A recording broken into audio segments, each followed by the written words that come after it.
Salut tout le monde, je suis vraiment ravi de vous accueillir de nouveau dans cette nouvelle vidéo de grammaire. Aujourd'hui, on va voir la suite de la leçon, le groupe nominal sujet, c'est-à-dire les constituants de la phrase, la partie groupe verbal. Voyons donc mes chers amis ce rappel. On va voir ces phrases-là. Première phrase, je cherche mon cartable. Je dois poser la question, qui fait l'action dans cette phrase? Qui cherche le cartable? C'est je. Donc je, c'est un groupe nominal sujet, un pronom personnel.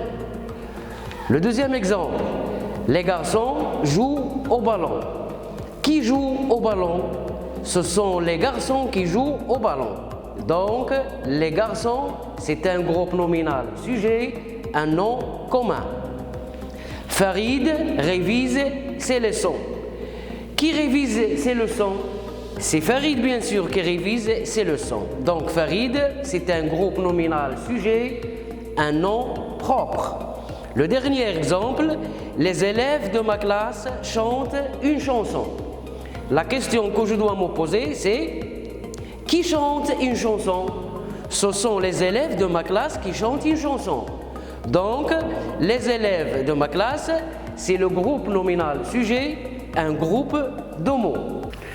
Maintenant, mes chers amis, on va connaître comment repérer le groupe verbal dans la phrase.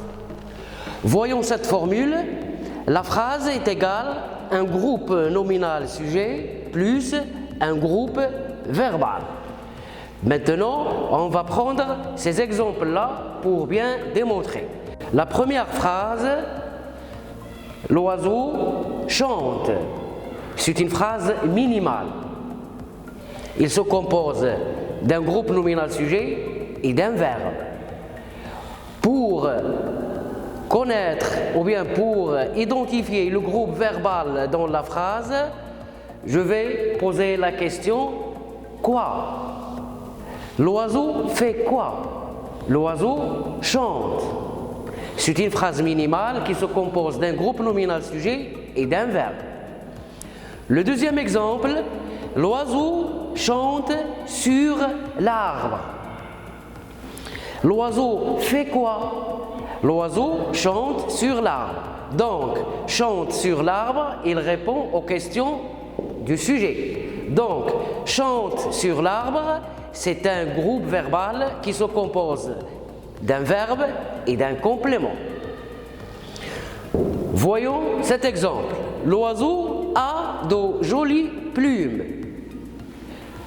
Pour identifier le groupe verbal, je dois poser la question qu'est-ce qu'il a, l'oiseau? L'oiseau a de jolies plumes. Donc, a de jolies plumes, c'est un groupe verbal. Il se compose d'un verbe et d'un groupe de mots. Voyons donc ces autres exemples pour mieux démontrer. La première phrase, Leïla pleure. Aussi, c'est une phrase minimale qui se compose d'un groupe nominal sujet et d'un verbe. Le deuxième exemple, le chien garde les moutons.